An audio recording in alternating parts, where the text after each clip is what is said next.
De retour ici sur la place Saint-Pierre pour maintenant la célébration de la Sainte Messe en cette matinée où le pape a invité particulièrement les personnes âgées et leurs petits-enfants à participer à cette matinée intitulée La bénédiction d'une longue vie. Nous avons vécu cette rencontre entre le pape, les deux papes, le pape François et le pape Benoît XVI, qui avaient été aussi invités, qui étaient présents pendant la première partie de la matinée sur la place Saint-Pierre, où nous avons vu cette accolade fraternelle entre les deux papes, et puis les témoignages de cette famille venant de Karakosh en Irak, cette famille réfugiée, et aussi de personnes âgées, de grands-parents, de petits-enfants. Nous avons vécu cette universalité de l'Église, de la foi, et nous allons maintenant rentrer dans la prière pour cette messe ici avec les personnes âgées, les grands-parents sur la place Saint-Pierre.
Del Padre, del Figlio e dello Spirito Santo. Amen. La pace sia con voi. E con il tuo spirito. Fratelli, per celebrare degnamente i santi misteri, riconosciamo i nostri peccati.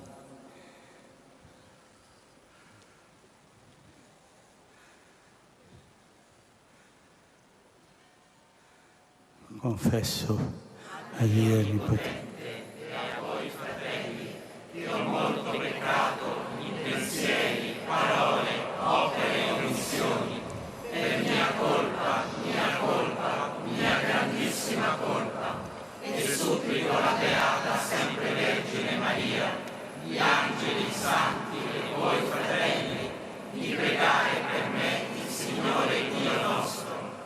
Dio Onnipotente abbia misericordia di noi, perdoni i nostri peccati e ci conduca alla vita eterna.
Preghiamo.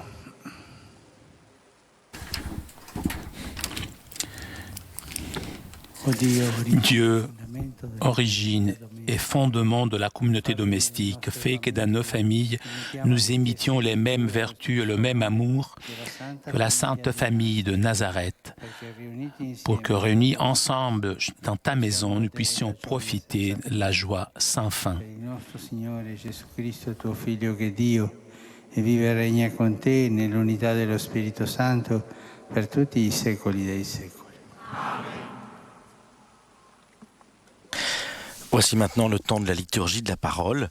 Alors ce ne sont pas les lectures de la messe dominicale d'aujourd'hui, mais ce sont des textes qui ont été choisis spécialement pour cette rencontre des grands-parents, ici, place Saint-Pierre.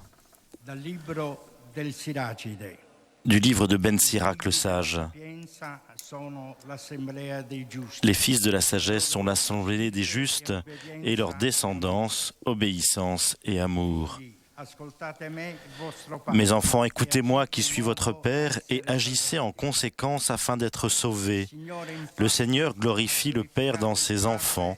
Il renforce l'autorité de la mère sur ses fils. Celui qui honore son Père obtient le pardon de ses péchés. Celui qui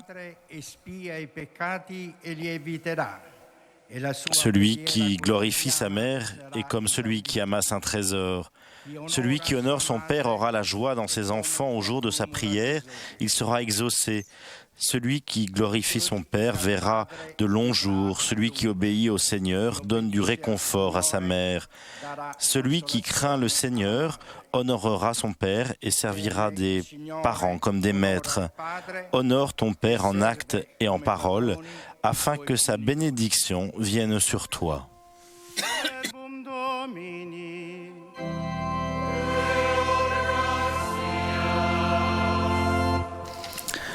Nous chantons maintenant le psaume 70. En toi, Seigneur, j'ai mon refuge. Garde-moi d'être humilié pour toujours. Dans ta justice, défends-moi, libère-moi, tends l'oreille vers moi et sauve-moi.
Dal seno di mia madre sei tu il mio sostegno. Esulteranno le mie labbra e la mia vita, e tu hai riscattato. Della tua lode è piena la mia bocca, tutto il giorno canto il tuo splendore. Non gettarmi via nel tempo della vecchiaia, non abbandonarmi quando declinano le mie forze.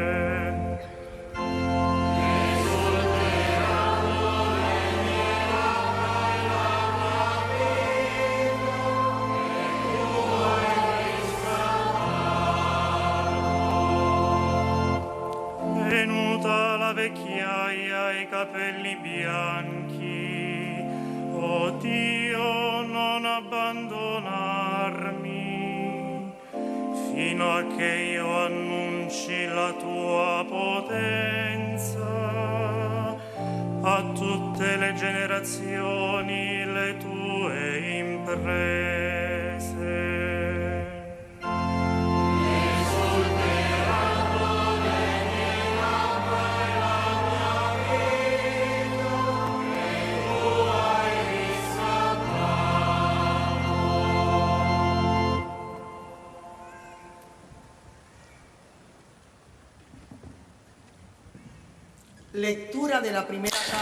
De la première lettre de Saint Paul apôtre à Timothée. Mon fils, avec un homme âgé, ne sois pas brutal, mais encourage-le comme un père, les jeunes gens comme des frères, les femmes âgées comme des mères, et les plus jeunes comme des sœurs en toute pureté. Honore et assiste les veuves qui sont vraiment seules. Si une veuve a des enfants ou des petits-enfants, ils doivent apprendre que c'est à eux d'abord de s'acquitter de leurs devoirs filiaux et de rendre à leurs parents ce qu'ils ont reçu d'eux. Voilà une conduite agréable à Dieu. Mais la véritable veuve, celle qui reste seule, a mis son espérance en Dieu. Elle ne cesse de faire des demandes et des prières nuit et jour. Quant à elle, qui se livre au plaisir, elle a beau vivre, elle est morte. Insiste sur tout cela pour qu'elle soit irréprochable. Si quelqu'un ne s'occupe pas des siens, surtout des plus proches, il a renié la foi, il est pire qu'un incroyant.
Dominus vobiscum.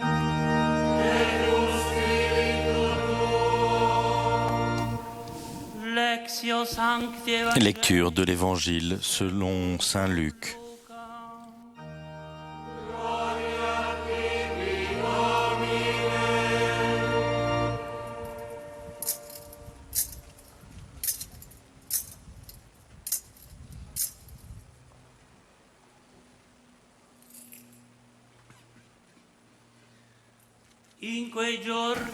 En ces temps-là, Marie se mit en route et se rendit avec empressement vers la région montagneuse dans une ville de Judée.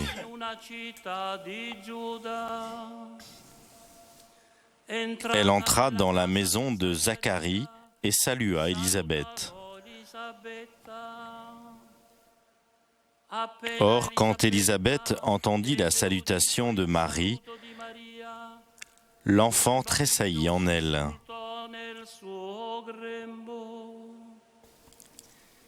Alors, Élisabeth fut remplie de l'Esprit Saint. Elle s'écria d'une voix forte, « Tu es bénie entre toutes les femmes, et le fruit de tes entrailles est béni. D'où m'est-il donné que la mère de mon Seigneur vienne jusqu'à moi ?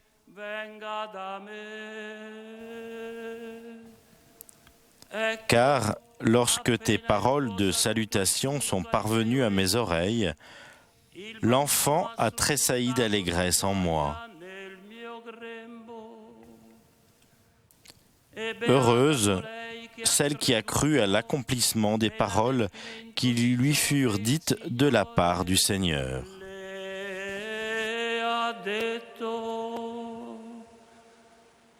Verbum Domini.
Le Saint-Père va maintenant nous donner l'homélie en cette messe spéciale pour les grands-parents et les personnes âgées ainsi que leurs petits-enfants, ici sur la place Saint-Pierre à Rome.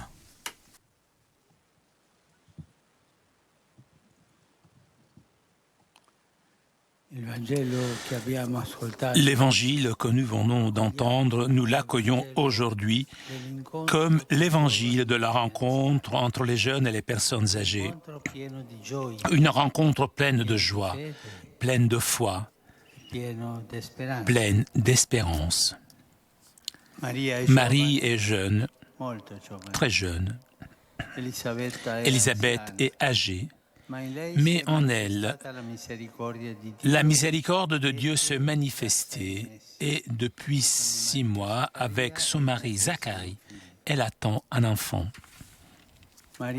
Marie, dans cette circonstance, nous montre aussi la voie, aller à la rencontre de sa parente âgée, demeurer avec elle, certes pour l'aider, mais aussi et surtout pour apprendre d'elle, qui est âgée, une sagesse de vie.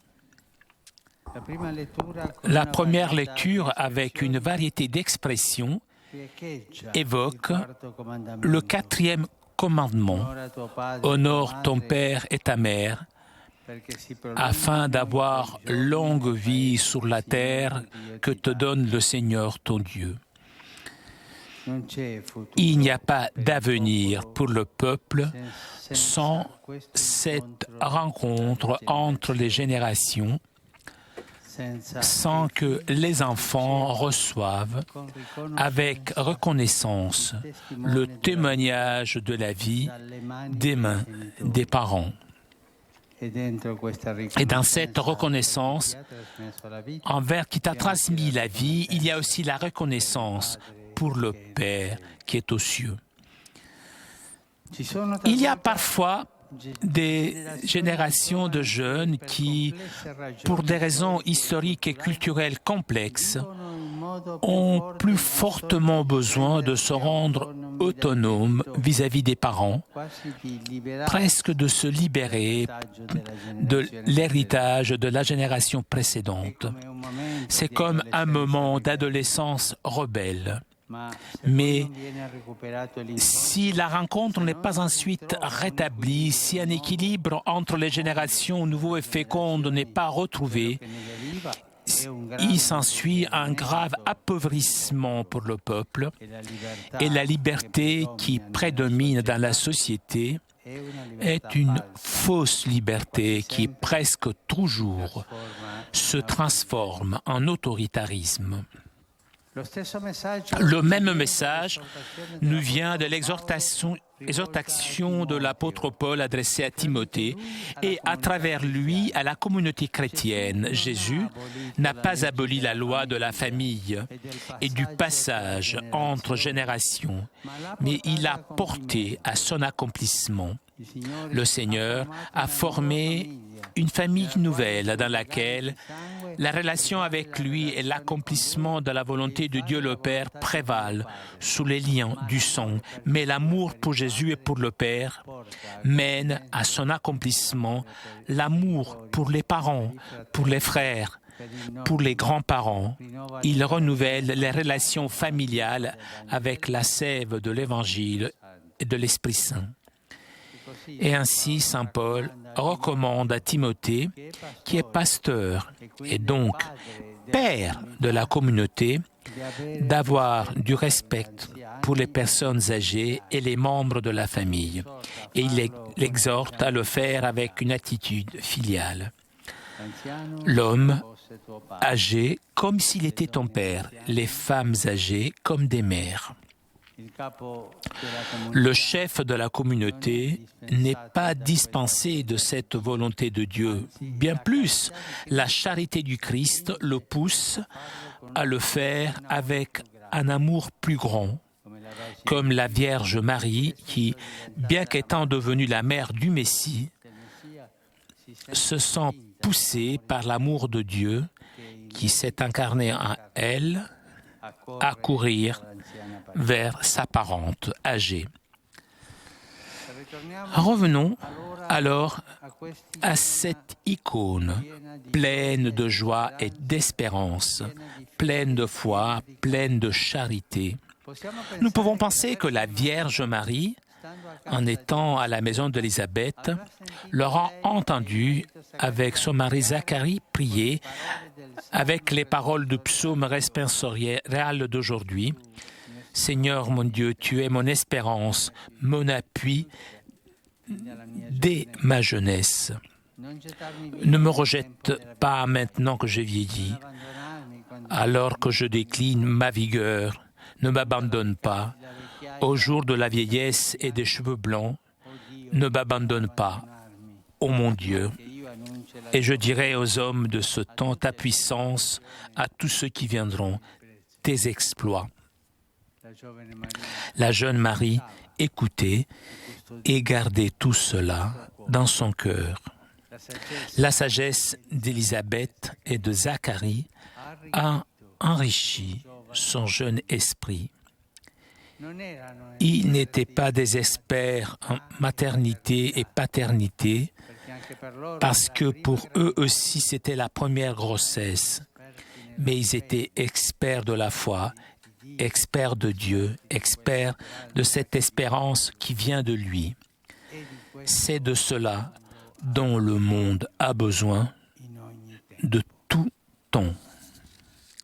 Marie a su écouter ses parents âgés et pleine d'étonnement.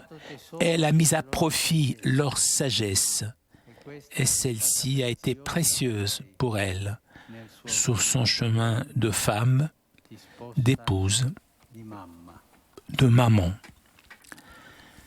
C'est ainsi que la Vierge Marie nous montre la voie de la rencontre entre les jeunes et les anciens. L'avenir d'un peuple a nécessairement besoin de cette rencontre. Les jeunes donnent la force pour faire marcher le peuple et les anciens la renforcent par la mémoire et la sagesse populaire.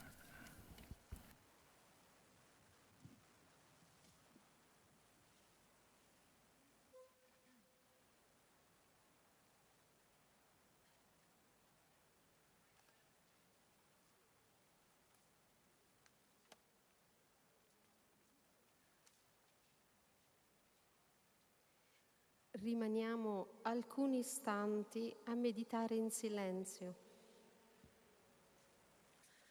Let us reflect in silence for some brief moments. Meditemos brevemente en silencio.